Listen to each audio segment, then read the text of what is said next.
एक 19 साल का लड़का जिसके पास ना कोई डिग्री थी, ना पैसा, ना कोई बिजनेस बैकग्राउंड, लेकिन कुछ ही सालों में वह एक ऐसी कंपनी बना देता है जो भारत के हर बड़े शहर में होटलों को कंट्रोल करने लगती है। और सिर्फ यही नहीं, ओयो एक समय पर 80 प्लस देशों में 10,000 प्लस होटल्स और लाखों रूम्स ऑपरेट कर रहा था। एक ऐसा स्टार्टअप जिसकी वैल्यूएशन कभी $10 बिलियन प्लस तक पहुंच गई थी। लेकिन सवाल ये है, क्या ये सफलता उतनी ही आसान थी जितनी दिखती है? और कैसे एक 19 साल के लड़के ने पूरी ट्रेडिशनल होटल इंडस्ट्री को हिला दिया? आज हम बात कर रहे हैं ओयो की असली कहानी की। रितेश अग्रवाल का बचपन आम नहीं था।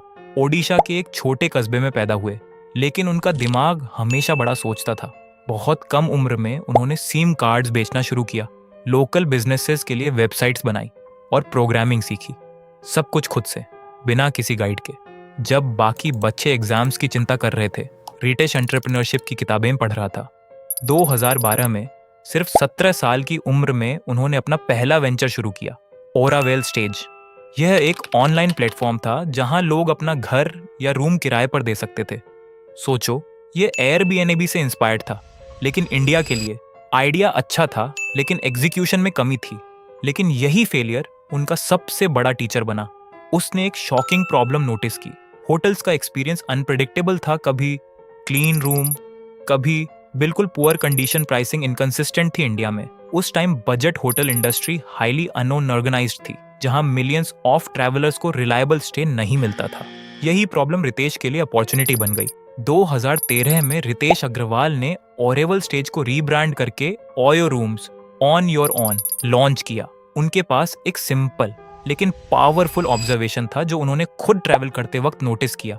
इंडिया में बजट होटल्स की कोई कमी नहीं थी, लेकिन उनका ओवरऑल स्टैंडर्ड बहुत इनकंसिस्टेंट और वीक था। कहीं रूम क्लीन नहीं होता था, कहीं एसी काम नहीं करता था, और कहीं वाईफाई या बेसिक फैसिलिटीज का कोई गारंटी ही नहीं होती थी। यही से ओयो का कोर आइडिया निकला, इन स्केटर्ड अनब्रांडेड बजट होटल्स को एक सिंगल प्लेटफॉर्म पर लाना, उनके लिए एक फिक्स्ड स्टैंडर्ड सेट करना और हर गेस्ट को एक प्रेडिक्टेबल और रिलायबल एक्सपीरियंस देना। शुरुआत में ओयो ने गुरुग्राम के एक होटल बुध रेजिडेंसी के साथ अपनी पहली पार्टनरशिप की, सिर्फ एक प्रॉपर्टी। लेकिन रितेश के लिए ये सिर्फ एक स्टार्ट नहीं था, बल्कि एक प्रूफ ऑफ कॉन्सेप्ट था। उन्हें पता था, अगर ये मॉडल यहाँ सक्सेसफुल हो गया तो इसे स्केल करके पूरे इंडिया में रेप्लिकेट किया जा सकता है। मॉडल सीधा था। होटल ओनर्स अपनी प्रॉपर्टी ओयो के प्लेटफॉर्म पर लिस्ट करते थे। ओयो उनको सिर्फ बुकिंग्स नहीं देता था, बल्कि कंप्लीट ऑपरेशनल सपोर्ट देता था। स्टाफ ट्रेनिंग, स्टैंडर्डाइज्ड गाइडलाइंस और strict quality rules, clean linen, working AC, free wifi और बेसिक ब्रेकफास्ट। इसके बदले में होटल ओयो ब्रांड के अंडर ऑपरेट करता था और गेस्ट्स को मिलता था एक अफोर्डेबल, कंसिस्टेंट और ट्रस्टवर्दी स्टे एक्सपीरियंस। और होटल ओनर्स को मिलती थी बेटर विजिबिलिटी और ज्यादा बुकिंग्स। ये सिर्फ एक बिजनेस मॉडल नहीं था, ये इंडिया के फ्रैगमेंटेड बजट हॉस्पिटैलिटी मार्केट को ऑर्गेनाइज करने की कोशिश थी। ओयो की ग्रोथ काफी तेज और ऑलमोस्ट अनप्रेसिडेंटेड थी। 2014 तक कंपनी ने हजारों रूम्स का नेटवर्क बना लिया था और 2015 में सीक्वाया कैपिटल और लाइटस्पीड वेंचर पार्टनर्स जैसे टॉप टियर ग्लोबल इन्वेस्टर्स ने ओयो पर स्ट्रॉन्ग ट्रस्ट दिखाते हुए सिग्निफिकेंट फंडिंग इन्वेस्ट की। इन्वेस्टर्स सिर्फ नंबर्स नहीं देख रहे थे, वह एक यंग फाउंडर को देख रहे थे जो एक्स्ट्रा ऑर्डिनरी एग्जीक्यूशन स्पीड के साथ काम कर रहा था। रितेश अग्रवाल सिर्फ 21 साल की उम्र में खुद होटल्स विजिट करते, ग्राउंड लेवल ऑपरेशंस को क्लोजली ऑब्जर्व करते, स्टाफ ट्रेनिंग में डायरेक्टली इन्वॉल्व्ड रहते और अपनी टीम के साथ लॉन्ग वर्किंग आवर्स तक एक्टिवली एंगेज्ड रहते। 2016 तक ओयो इंडिया का सबसे बड़ा बजट होटल नेटवर्क बन चुका था, सिर्फ कुछ ही सालों में एक ऐसा स्केल अचीव करके जो ट्रेडिशनल हॉस्पिटैलिटी चेन्स के लिए भी चैलेंजिंग रहा था। इस रैपिड एक्सपेंशन ने ओयो को एक डिसरप्टिव फोर्स के रूप में एस्टैब्लिश कर दिया था। इस सक्सेस के बाद कंपनी ने एग्रेसिवली इंटरनेशनल एक्सपेंशन स्टार्ट किया। China, south east Asia, Europe और यूनाइटेड स्टेट्स जैसे की मार्केट्स में ओयो ने रैपिडली एंट्री ली और अपनी प्रेजेंस एक्सपैंड की। चाइना में तो ओयो ने इतना फास्ट स्केल किया कि वो लोकल हॉस्पिटैलिटी प्लेयर्स के लिए एक सीरियस कॉम्पिटिटिव चैलेंज बन गया। इस ग्रोथ ट्रेजेक्टरी ने ग्लोबल अटेंशन अट्रैक्ट किया और सॉफ्ट बैंक के मसायोशी सन ने ओयो में मल्टी-बिलियन डॉलर इन्वेस्टमेंट की। इस पीरियड के दौरान रितेश अग्रवाल को फोर्ब्स जैसे ग्लोबल प्लेटफॉर्म्स पर रिकॉग्निशन मिली। और वह एक यंग एंटरप्रेन्योर से एक ग्लोबल बिलियनियर फाउंडर के रूप में उभर कर सामने आए।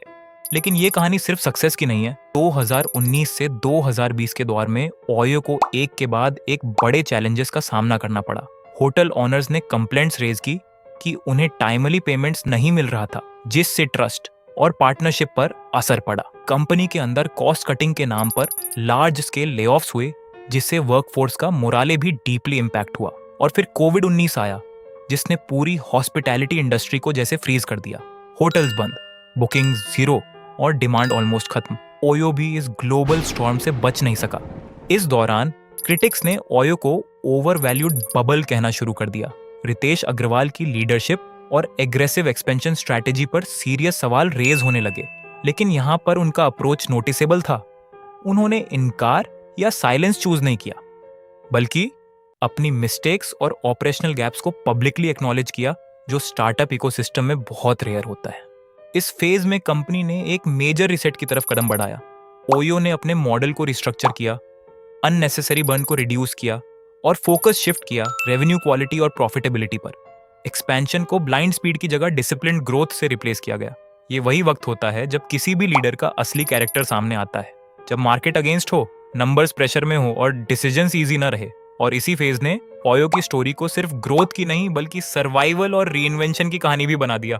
तो आखिर में सबक क्या है? रितेश अग्रवाल ने सिखाया कि एज एक नंबर है, रिसोर्सेज एक एक्सक्यूज है और फेलियर एक स्टेप है, मंजिल नहीं। अगर एक 19 साल का लड़का बिना डिग्री के, बिना कनेक्शंस के एक छोटे कस्बे से निकल के बिलियंस का एम्पायर बना सकता है, तो आपके पास एक्सक्यूज नहीं है। सपने देखो, बड़े देखो और शुरुआत करो आज, अभी, जहां हो वहां से। अगर ये स्टोरी आपको इंस्पायर करती है तो इस वीडियो को लाइक करो, चैनल सब्सक्राइब करो और अपने यूएस दोस्त को शेयर करो जिसे एक पुश चाहिए। मिलते हैं अगली वीडियो में।